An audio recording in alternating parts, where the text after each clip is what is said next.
Success the school के जिम्मेदारान की जानिब से लड़कियों की मेयारी तालीम और दीनी माहौल में तरबियत के लिए टोली चौकी और पुरानी हवेली ब्रांच में बच्चियों की तालीम और तरबियत के लिए एक्सक्लूसिव स्कूल का क़याम अमल में लाया गया है। ऐसे वालिदैन जो अपनी बच्चियों की मेयारी तालीम और तरबियत के लिए किसी मेयारी तालीमी इदारा की तलाश में हैं, तो इस सिलसिले में पुरशिको इमारत और कुशादा क्लासरूम में आपकी बच्चियों की तालीम, तरबियत, हुस्न अखलाक, हिफ्ज़ कुरान करीम और स्पोर्ट्स के अलावा तालिबात की खवातीन अमले के जरिए निगरानी व हिफाजत का इत्मीनान बख्श माहौल है। तो जल्दी करें, सही वक्त पर दुरुस्त फैसला करें और सक्सेस द स्कूल का इंतखाब करें।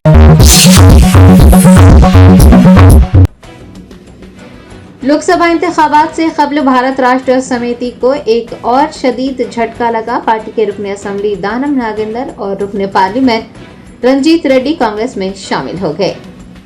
तेलंगाना असम्बली इंतखाबात में शिकस्त का सामना करने वाली भारत राष्ट्र समिति के कायदीन का पार्टी को खैराबाद कहते हुए कांग्रेस या फिर भारतीय जनता पार्टी में शामिल होने का सिलसिला जारी है। कांग्रेस पार्टी से वाबस्ता दो कायदीन दानम नागेंद्र और रंजीत रेड्डी की 10 सालों बाद घर वापसी हुई है। हल्का असम्बली खैराबाद से नुमाइंदगी करने वाले दानम नागेंद्र और चिवरला पार्लिमानी हल्के की नुमाइंदगी करने वाले रंजीत रेड्डी ने तेलंगाना के वजीर आला रेवंत रेड्डी, AICC तेलंगाना इंचार्ज दीपा दास मुंशी की निगरानी में कांग्रेस में शमूलियत इख्तियार कर ली। दीपा दास मुंशी ने दोनों का पार्टी में इस्तकबाल किया। आपको ये भी बता दें कि BRS क़यादत की अरोरी रमेश को मुस्तफी होने से रोकने की तमाम तर कोशिशें नाकाम साबित हुई हैं। साबिक़ रुकन असम्बली BRS से मुस्तफी होकर भारतीय जनता पार्टी में शामिल हो गए हैं।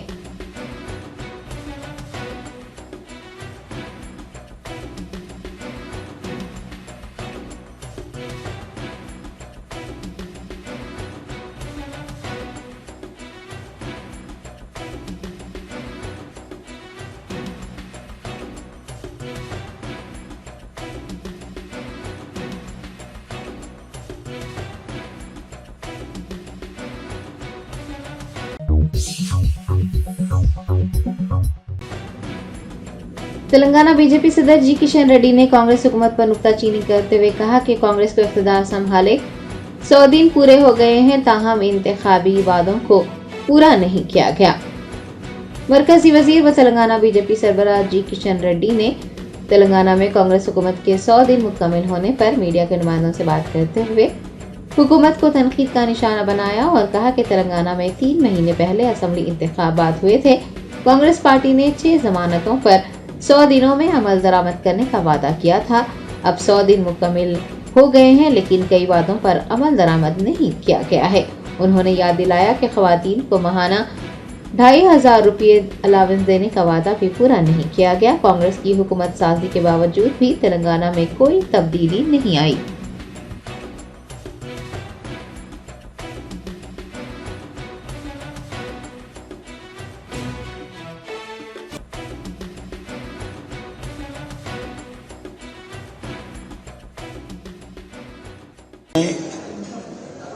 जो विधानसभा चुनाव हुआ था 3 महीने पहले, उस चुनाव में कांग्रेस पार्टी ने इलेक्शंस मैनिफेस्टो में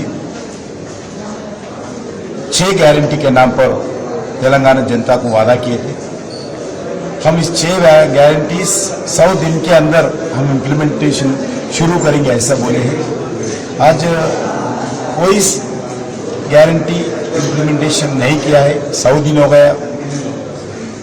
किसानों का कर्जा माफी कर तुम बोले, कब करेगा? अभी तक जनता किसानों को बताया नहीं। हर एकड़ को 15,000 रुपये रैतु बंधु के नाम पर दे तुम बोल के गारंटी दिया है, वो गारंटी अमल नहीं हुआ। बेरोजगारों को अनएम्प्लॉयमेंट अलावेंस तुम बोल के गारंटी दिया है, वो भी वादा नहीं किया है। और हर महिला को हर महीने 2,500 रुपये अलावेंस दे तुम बोल के गारंटी दिया है, वो भी गारंटी अमल नहीं किया है। और ऐसी लगभग 6 गारंटी के साथ साथ पूरा 400 वादा किया है, जिसमें एक गारंटी भी अमल नहीं किया है। 100 दिन में पूरा जितना गारंटी दिया है, जो वादा किया है 100 दिन के अंदर इम्प्लीमेंटेशन करते बोल के पूरा फेलियर हो गए गारंटी के नाम पर। मैं तेलंगाना जनता से अनुरोध करता हूँ, आज नहीं, कांग्रेस पार्टी लास्ट 75 ईयर्स जो वादा करते थे, कोई वादा आज तक फुलफिल नहीं किया है। पूरा तेलंगाना में इस 100 दिन के अंदर जैसा बीआरएस पार्टी केसीआर परिवार लूटा था तेलंगाना को, वैसे ही आज राहुल गांधी के नाम पर कांग्रेस पार्टी को सेंट्रल इलेक्शन फंड के नाम पर तेलंगाना में कांग्रेस पार्टी आरजी टैक्स डाल रही, राहुल गांधी टैक्स डाल के बिल्डर्स के पास, रियल एस्टेट कंपनियों के पास और मैन्युफैक्चरिंग कंपनियों के पास, और वैसा ही सभी लोगों के पास जोर जबरदस्ती से आरजी टैक्स वसूल करके कांग्रेस पार्टी हाईकमांड को भेज रहे। ये बिल्कुल कांग्रेस पार्टी तेलंगाना में सत्ता में है तो बदलाव आएंगे, वहीं कोई बदलाव नहीं है। जैसा बीआरएस पार्टी केसीआर परिवार लूटा था, अभी राहुल गांधी के नेतृत्व में तेलंगाना में भी कांग्रेस पार्टी लूट रही है।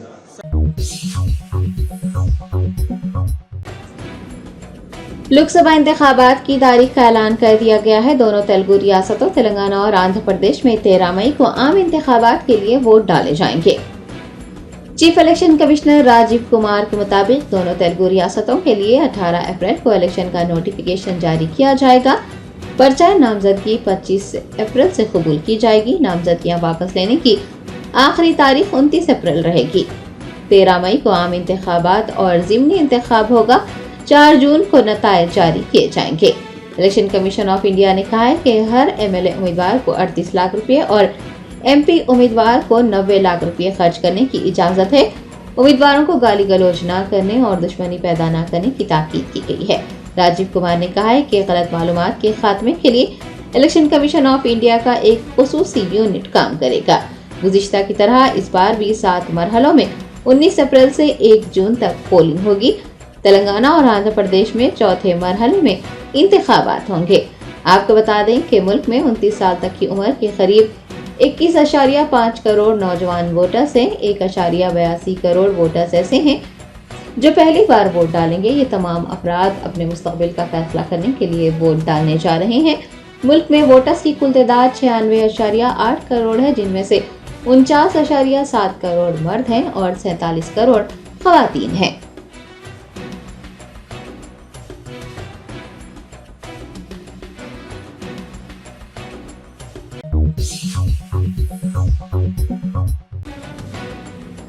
कुलहीन मजलिस इत्तेहादुल मुस्लिमीन के सदर बैरिस्टर असदुद्दीन ओवैसी ने रूस यूक्रेन जंग में हलाक होने वाले हैदराबादी नौजवान मोहम्मद अस्फान की नमाज जनाजा में शिरकत की। शहर हैदराबाद के बाजार घाट इलाके के नौजवान मोहम्मद अस्फान, जो कि एजेंट्स की धोखाधड़ी के सबब रूस की फौज में भर्ती करते हुए यूक्रेन की सरहद पर जंग के लिए भेजे गए थे, जहां पर जंग लड़ते हुए वो हलाक हो गए थे। मोहम्मद अस्फान की मैयत बजरिए तैयारा शहर हैदराबाद लाई गई थी। आज उनकी नमाज जनाजा और तदफीन अमल में आई है। बैरिस्टर असदुद्दीन ओवैसी, सदर कुलहीन मजलिस इत्तेहादुल मुस्लिमीन और AIMIM Nampally MLA Mohammed Majid Hussain, Mallepally corporator Zafar Khan व दीगर ने उनकी नमाज जनाजा में शिरकत की। याद रहे कि एक दिन खबर नामपल्ली MLA मोहम्मद माजिद हुसैन ने मरहूम की रिहाइश का जाकर उनके अहले खाना से मुलाकात की थी।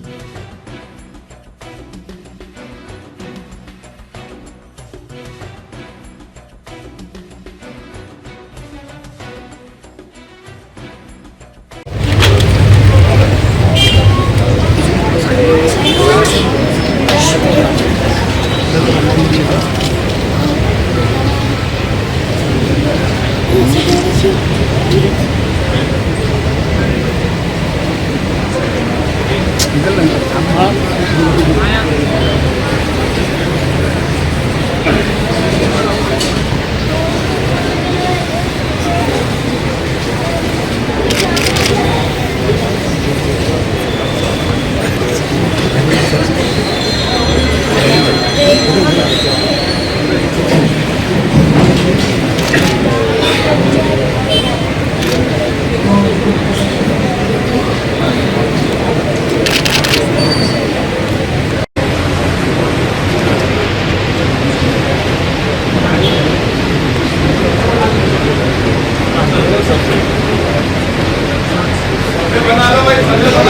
ये सफेद दुरुस्त करिए।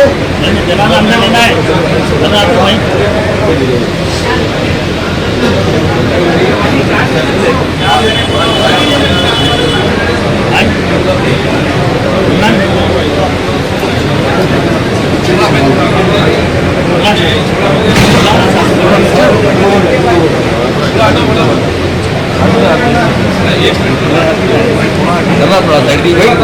भाई जरा थोड़ा साइड दीजिए, सीधा हो जाओ भाई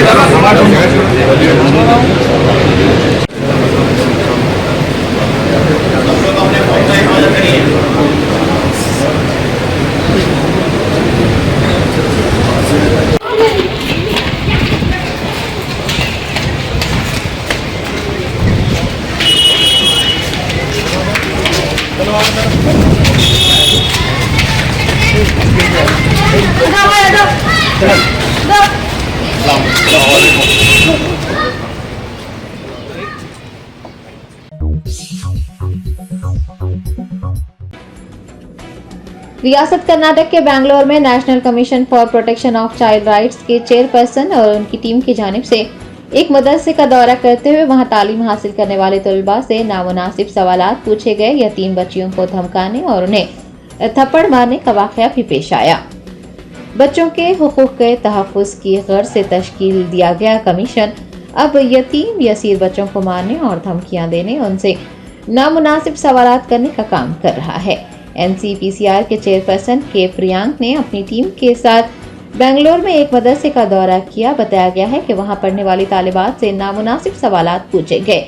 एक तालिबा ने इल्जाम लगाया है कि उनसे ये सवाल किया गया है कि क्या वो शादी करके दुबई या फिर कुवैत भेजी जाएंगी और अब तक कितने तालिबात को शादी कर दुबई या कुवैत भेजा गया है। इतना ही नहीं, दीगर फुहश सवालात भी किए गए हैं। हॉस्टल के जिम्मेदारान ने हुकूमत हिंद के ज़ेर एहतमाम काम करने वाले कौमी कमीशन के अहदेदारों की इस नाज़िबा हरकत पर शदीद नाराजगी का इजहार किया है। इस वाक़े के वीडियो सोशल मीडिया पर वायरल हो रहे हैं। नेटिजन्स बेंगलोर सिटी पुलिस और DGP कर्नाटका से सवाल कर रहे हैं कि क्या वो यतीम बच्चियों को डराने धमकाने वाले और उन्हें तमाचा रसीद करने वाले अफराद के खिलाफ कार्रवाई करेंगे।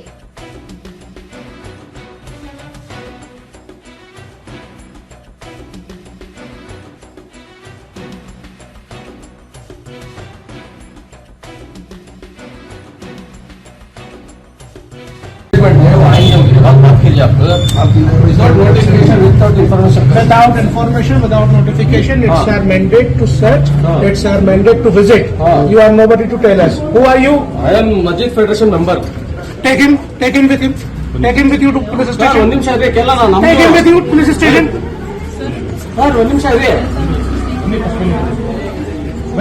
ಸರ್ ಇದೆ sir You can't have it, madam. Sir you don't No file. No file against him. Get him. Get him with you.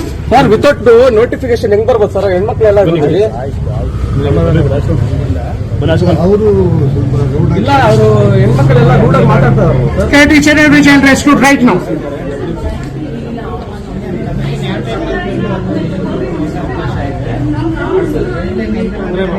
ಇಲ್ಲ ತೊಂದರೆ ಏನ್ ಮಾಡ್ತಾ ಇಲ್ಲ ನಾವು ಮಾತಾಡೋದು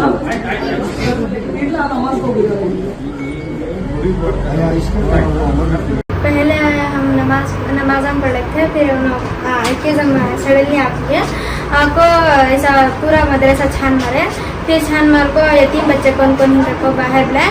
बाहर आए तो बाहर आए पूरे यतीम बच्चे।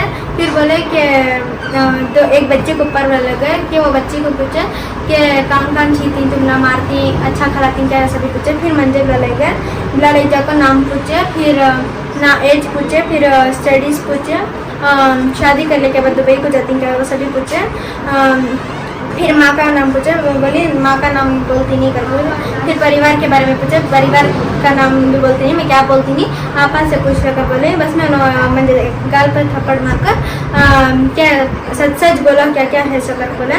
फिर मुझे सभी मालूम नहीं, यहाँ के लड़के कितने शादी कर ले दुबई को जा पूछा, वो सभी मालूम नहीं कर बोला। ये लोग अचानक में अंदर से आके बच्चों को इतना टॉर्चर करके गलत गलत सवालात करके ये बच्चों के दिमाग में ये गलत बातें पूछना कानूनी गलत है। और अभी बच्चे सोच रहे हैं, बच्चे पूछ रहे हैं कि इन्होंने ये सवाल किया तो इसका मतलब क्या है, सवाल का मतलब क्या है। इतने गंदे गंदे बच्चों से सवालात किए। बच्चों को पूछे कि कहाँ वो कोई आदमी आता है, वो क्या लाके तरकारी कोई भी लाता है तो कौन लाके देता है? कोई भी एक आदमी तो रहता है, लाके देता है, तो अंदर आता है क्या? उसने आपको हाथ लगाता है क्या? कहाँ लगाता है? क्या करता है? ये सब कैसे? अब उन लोगों को ताज्जुब हो गया कि ये किसकी बात कर रहे हैं, क्या बात कर रहे हैं। बच्चे सोचने में पड़ गए सुबह से। बच्चे अब माइंड उनका अपसेट हो गया है। ये कैसा सवाल किया लोग ने बच्चे लोग से आके? उन्होंने खुद सवाल किया कि इधर पढ़ के आप कहाँ जाते हो, सऊदी जाते हो कि दुबई जाते हो? इधर पढ़ के उन्होंने सवाल किया, उन्होंने अपने मुंह से सवाल किया है। ये कितने लोग आए थे आज? औरतें तो बहुत थी, औरतें 6-7 औरतें थी, 6-7 औरतें थी। कोई औरत इधर भाग रही है, कोई औरत उधर भाग रही है, कोई बच्चों लोग सवाल करिए। एक औरत तो बच्ची को गाल पे तमाचा मार के उससे बहुत बड़ा सवाल किया कि क्या करे, तुम्हारे माँ का नाम क्या है, तुम क्या करते हो, इधर कैसा, इधर क्यों है, ये पढ़ाई पढ़ के तुमको क्या फायदा मिलता है? दूसरे डॉक्टर पढ़ाई पढ़ना, इंजीनियरिंग पढ़ाई पढ़ना। अरे पहले उनसे जाके पूछ लो, डॉक्टर की सीट के खाली कितने खाली रखी है तूने सीट? कितने अलॉट करेंगे? अभी हम लोग के पास भी बहुत बच्चे हैं, डॉक्टरी करने वाले भी हैं। कितने बच्चे खुद अपना सुसाइड कर रहे हैं बगैर डॉक्टरी के, MBBS के सीट मिले बगैर। जब उनको सीट दिला दे। ये बच्चे इज्जत के डेरे में हैं, इज्जत के डेरे में है उनके। वो बच्चों को तो बाहर खींच के इस तरीके से बात करना बहुत गलत है। Asif sweets and bakers, Asif Nagar main road और branch blue moon sweets and bakers Tappa Chabutra हर साल की तरह इस साल भी रमज़ान के मौके पर रोज़ेदारों के लिए पेश कर रहे हैं 4 गोश्ता और असली घी में तैयार करदा 100% हाइजीन आसिफ रमज़ान स्पेशल हलीम, जो शब मेराज और शब बारात के मौके पर भी दस्तयाब रहेगी। एक बार खाएंगे तो बार बार चाहेंगे। आसिफ स्वीट्स एंड बेकर्स की खुसूसियत। गुजरात यूनिवर्सिटी के हॉस्टल में नमाज तरावी अदा करने वाले मुस्लिम ममालिक के तलबा पर हिंदू दहशतगर्दों के एक गिरोह ने हमला कर दिया, जिसके नतीजे में चंद तलबा जख्मी हो गए। जरा ने बताया कि गुजरात के अहमदाबाद में वाक़ सरकारी यूनिवर्सिटी में हफ्ते की रात अपने हॉस्टल में नमाज तरावी अदा करने पर हिंदुत्व के गुंडों ने मुख्तलिफ मुस्लिम ममालिक से ताल्लुक़ रखने वाले तलबा पर लाठियों और मोहलिक हथियारों से हमला कर दिया। हॉस्टल में पार्क की गई गाड़ियों को भी नुकसान पहुंचाया गया। इस हमले के वीडियो सोशल मीडिया पर गर्दिश कर रहे हैं, जिसके बाद अमन पसंद हिंदुस्तानियों में गम व गुस्सा पाया जा रहा है।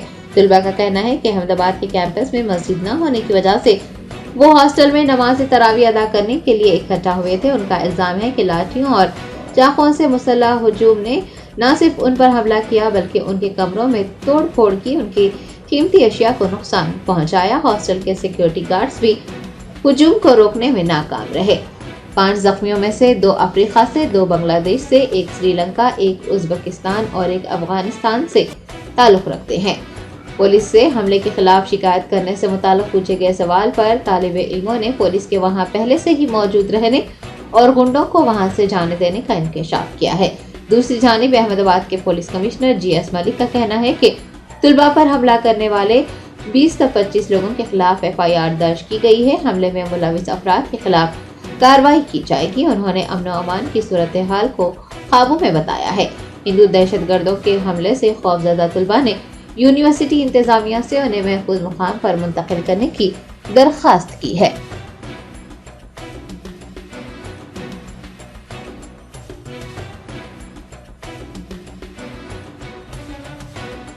कल यहाँ गुजरात यूनिवर्सिटी में लगभग 300 विदेशी छात्र पढ़ते हैं, जिसमें ज़्यादातर अफ्रीका से हैं, कुछ अफगानिस्तान, श्रीलंका, बाकी कंट्रीज से भी हैं। इसका A ब्लॉक में लगभग 75 विदेशी विद्यार्थी रहते हैं, जहाँ रात को करीब 10:30 बजे वो लोग बाहर एक कोटले पे नमाज पढ़ रहे थे, बैठे हुए थे, नमाज पढ़ रहे थे। कुछ 20 से 25 लोग आए, उन्होंने उनके साथ कहा कि भाई आप यहाँ क्यों नमाज पढ़ रहे हो, आपको ईद मतलब जो मस्जिद वगैरह में पढ़ना चाहिए। इस पर उनकी बोलाचाली हुई और मारामारी हुई। उसके बाद उन्होंने पत्थर फेंके हैं, रूम्स में तोड़फोड़ की है बाहर से जो लोग आए हैं। इसमें पुलिस ने तुरंत कार्रवाई की है। पुलिस 100 नंबर ऊपर रात को 10:51 पे कोई किसी ने फ़ोन किया है यहाँ के बारे में। तुरंत 5 मिनट में 11:56 पर यहाँ PCR वैन आ गई है और आधे घंटे में लोकल पुलिस इंस्पेक्टर भी आ गया है। FIR हमने तुरंत दाखिल कर ली है 20 से 25 लोगों के विरुद्ध में, और पुलिस ने अपनी हमारी कुल 9 दी हैं, 4 की हैं और 5 DCP लोकल हैं उनके अंडर की हैं।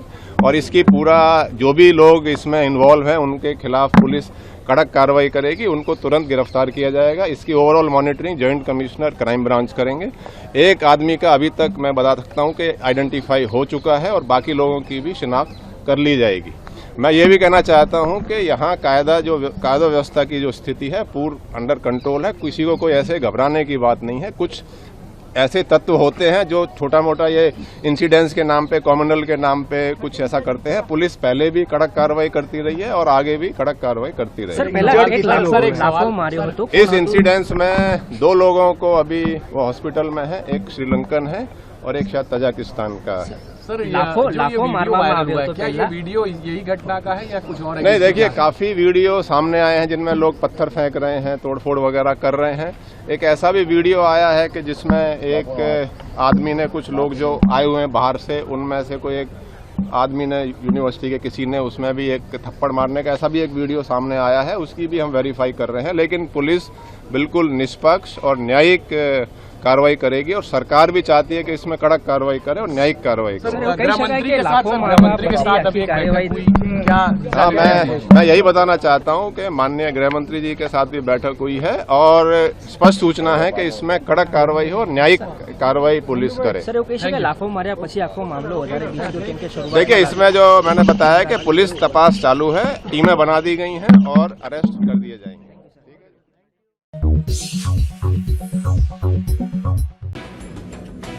लोकसभा इंतखाबात की तारीखों के ऐलान के बाद रियासत बिहार इंतखाबी मोड में चला गया। AIMIM पार्टी बिहार की 11 सीटों पर अपने उम्मीदवार खड़ा करेगी, जिनमें से एक कराकत नशिस्त भी शामिल है। कुल हिंद मजलिस इत्तेहादुल मुस्लिमीन ने लोकसभा इंतखाबात लड़ने वाले 3 उम्मीदवारों के नामों का ऐलान किया है। जिन नशिस्तों पर उम्मीदवारों के नामों का ऐलान किया गया है, उनमें हैदराबाद, औरंगाबाद और बिहार की किशनगंज सीट शामिल है। बैरिस्टर असदुद्दीन ओवैसी सदर कुल हिंद मजलिस इत्तेहादुल मुस्लिमीन ने बिहार की 11 सीटों पर उम्मीदवार खड़े करने का इंकशाफ किया है, जिनमें कराकत नशिस्त भी शामिल है। जिला काउंसलर प्रियंका चौधरी कराकत लोकसभा सीट से पार्टी की उम्मीदवार हो सकती है। AIMIM महिला मोर्चा की रियासती सदर बुशरा शाहीन ने प्रियंका चौधरी के हमरा एक प्रेस कॉन्फ्रेंस को मुखातिब किया। आपको बता दें कि कराकत पर फिलहाल JDU का गलबा बरकरार है और AIMIM के इस नशिस्त से अपना उम्मीदवार खड़ा करने पर कराकत सीट से सख्त मुकाबला देखने को मिल सकता है।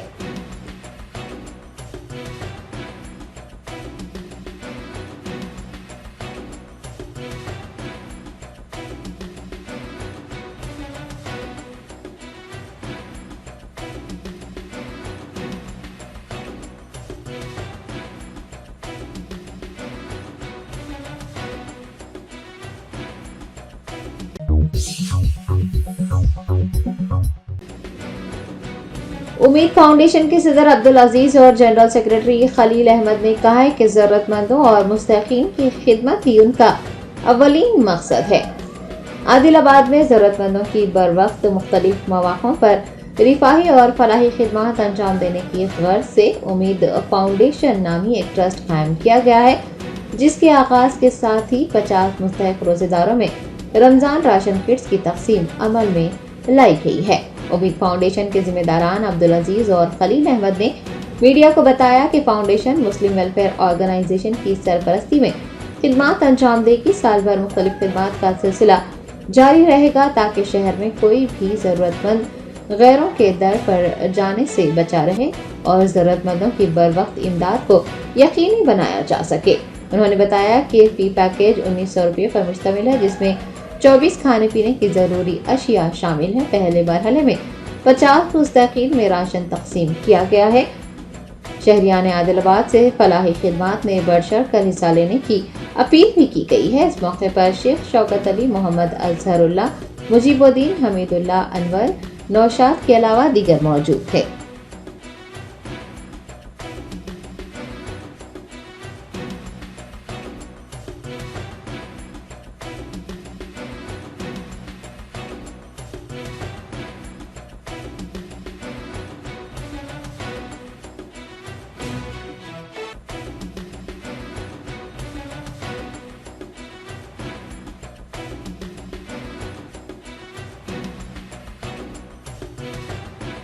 Oops.